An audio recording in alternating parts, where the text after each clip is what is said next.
Hello, I am very excited to read more Harry Potter to you. Here we have a very important part in the book today. If you notice, Harry is looking in a mirror, and that's a direct reflection of himself with the very accurate depiction of what Harry Potter would look like in real life. And if you notice, there's two people standing next to him on either side. One has the same glasses as Harry, the same round frames, which I find interesting. So let's get to reading and figure out who these people are.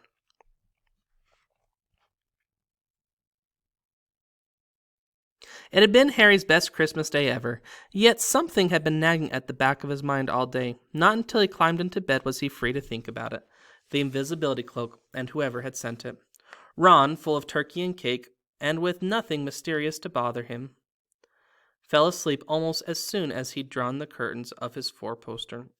Harry leant over the side of his own bed and pulled the cloak out from under it. His father's. This had been his father's. He let the material flow over his hands, smoother than silk, light as air. Use it well, the note had said. He had to try it, now. He slipped out of bed and wrapped the cloak around himself. Looking down at his legs, he saw only moonlight and shadows. It was a very funny feeling. Use it well. Suddenly, Harry felt wide awake. The whole of Hogwarts was suddenly open to him in this cloak. Excitement flooded through him as he stood there in the dark and silence. How could he go? He could go anywhere in this, anywhere, and Filch would never know. Ron grunted in his sleep. Should Harry wake him? Something held him back. His father's cloak. He felt that this time, the first time, he wanted to use it alone. He crept out of the dormitory, down the stairs, across the common room, and climbed to the portrait hole. "Who's there?" squawked the fat lady. Harry said nothing. He walked quickly down the corridor. Where should he go? He stopped, his heart racing in thought, and then it came to him. The restricted section in the library. He'd be able to read as long as he liked, as long as it took to find out who Flamel was. He set off, drawing the invisibility cloak tight around him as he walked. The library was pitch black and very eerie. Harry lit a lamp to see his way along the rows of books. The lamp looked as if it was floating in midair, and even though Harry could feel his arm supporting it, the sight gave him the creeps. The restricted section was right at the back of the library. Stepping carefully over the rope, which separated these books from the rest of the library, he held up his lamp to read the titles. They didn't tell him much. Their peeling, faded gold letters spelled words in language Harry couldn't understand. Some had no title at all. One book had a dark stain on it that looked horribly like blood. The hairs on the back of Harry's neck prickled. Maybe he was imagining it, maybe not, but he thought a faint whispering was coming from the books, as though they knew someone was there who shouldn't be. He had to start somewhere. Setting the lamp down carefully on the floor, he looked along the bottom shelf for an interesting-looking book.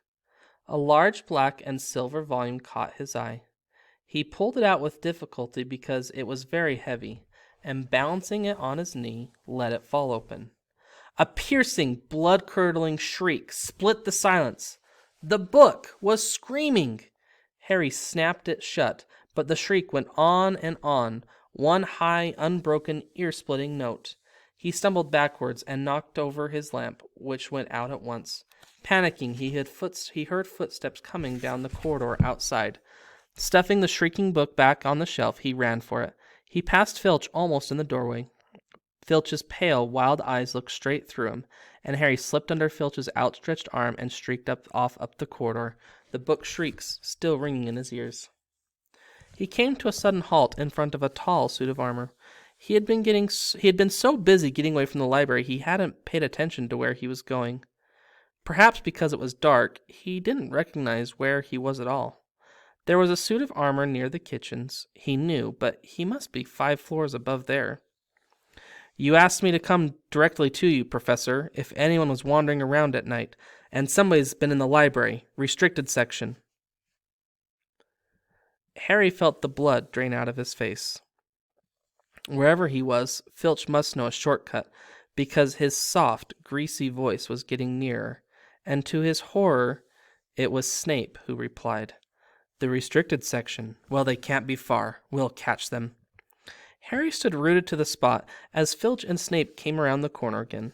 They couldn't see him, of course, but it was a narrow corridor, and if they came much nearer, they'd knock right into him. The cloak didn't stop him from being solid. He backed away as quietly as he could. A door stood ajar to his left. It was his only hope. I lost my place. It was his only hope. He squeezed through it, holding his breath, trying not to move it, and to his relief managed to get inside the room without their noticing anything.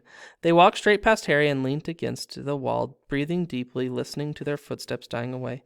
That had been close, very close. It was a few seconds before he noticed anything about the room he had hidden in. It looked like a disused classroom. The dark shapes of desks and chairs were piled against the walls, and there was an upturned wastepaper basket, but propped against the wall facing him was something that didn't look as if it belonged there. Something that looked as if someone had just put it there to keep it out of the way. It was a magnificent mirror, as high as the ceiling, with an ornate gold frame, standing on 2 clawed feet. There was an inscription carved around the top.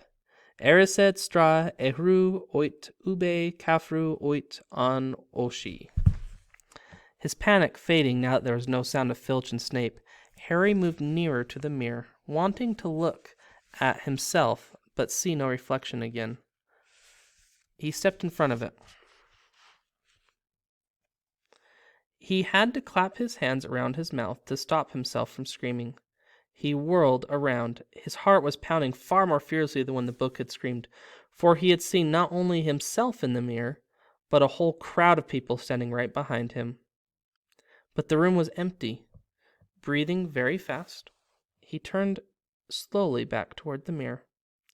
There he was, reflected in it, white and scared looking, and there, reflected behind him, were at least 10 others. Harry looked over his shoulder, but still no one was there. Or were they all invisible too? Was he in fact in a room of invisible people, and this mirror's trick was that it reflected them, invisible or not? He looked in the mirror again. A woman standing right behind his reflection was smiling at him and waving. He reached out a hand and felt the air behind him. If she was really there, he'd touch her. The reflections were so close together, but he felt only air. She and the others existed only in the mirror. She was a very pretty woman. She had dark red hair, and her eyes are just like mine, Harry thought, edging a little closer to the glass. Bright green, exactly the same shape, but then he noticed that she was crying, smiling but crying at the same time. The tall, thin, black-haired man standing next to her put his arm around her. He wore glasses, and his hair was very untidy. It stuck up at the back, just like Harry's did. Harry was so close to the mirror now that his nose was nearly touching that of his reflection. "Mum?" he whispered. "Dad?" They just looked at him, smiling, and slowly Harry looked into the faces of the other people in the mirror and saw other pairs of green eyes like his, other noses like his, and even a little old man who looked as though he had Harry's knobbly knees. Harry was looking at his family for the first time in his life. The Potter smiled and waved at Harry, and he stared hungrily back at them, his hands pressed flat against the glass as though he was hoping to fall right through it and reach them. He had a powerful kind of ache inside him, half joy, half terrible sadness. How long he stood there, he didn't know. The reflections did not fade, and he looked and looked until a distant noise brought him back to his senses. He couldn't stay here. He had to find his way back to bed. He tore his eyes away from his mother's face, whispered, "I'll come back," and hurried from the room. "You could have woken me up," said Ron crossly. "You can come tonight. I'm going back. I want to show you the mirror." "I'd like to see your mom and dad," Ron said eagerly. "And I want to see all your family, all the Weasleys. You'll be able to show me your older brothers and everyone." "You can see them any old time," said Ron. "Just come around my house this summer. Anyway, maybe it only shows dead people. Shame about not finding Flamel, though. Have some bacon or something. Why aren't you eating anything?" Harry couldn't eat. He had lost his parents and would be seeing them again tonight. He had almost forgotten about Flamel. It didn't seem very important anymore. Who cared what the 3-headed dog was guarding? What did it matter if Snape stole it, really? "You all right, Harry?" "Are you all right?" said Ron. "You look odd." What Harry feared most was that he might not be able to find the mirror room again. With Ron covered in the cloak too, they had to walk much more slowly the next night.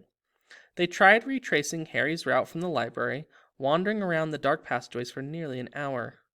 I'm freezing, said Ron. Let's forget it and go back. No, Harry hissed. I know it's here somewhere. They passed the ghost of a tall witch gliding in the opposite direction, but saw no one else. Just as Ron started moaning that his feet were dead with cold, Harry spotted the suit of armor. It's here, just here, yes. They pushed the door. Harry dropped the cloak from around his shoulders and ran to the mirror. There they were. His mother and father beamed at the sight of him. See? Harry whispered. I can't see anything. Look at them all. There are loads of them. I only see you. Look at it properly. Go stand where I am. Harry stepped aside, but with Ron in front of the mirror, he couldn't see his family anymore, just Ron in his paisley pajamas. Ron, though, was staring transfixed at his image. Look at me, he said. Can you see your family standing all around you? No, I'm alone, but I'm different. I look older, and I'm head boy. What? I am. I'm wearing the badge like Bill used to, and I'm holding the house cup and the Quidditch cup. I'm Quidditch captain, too. Ron tore his eyes away from this splendid sight to look excitedly at Harry. Do you think this mirror shows the future? How can it? All my family are dead. Let me have another look. You had it to yourself all last night. Give me a bit more time. You're only holding the Quidditch cup. What's interesting about that? I want to see my parents. Don't push me. A sudden noise outside in the corridor put an end to their discussion. They hadn't realized how loudly they had been talking. Quick! Ron threw the cloak back over them as the luminous eyes of Mrs. Norris came round the door. Ron and Harry stood quite still, both thinking the same thing. Did the cloak work on cats? After what seemed like an age, she turned and left. This isn't safe. She might have gone for Filch. I bet she heard us. Come on. And Ron pulled Harry out of the room. Thanks for listening.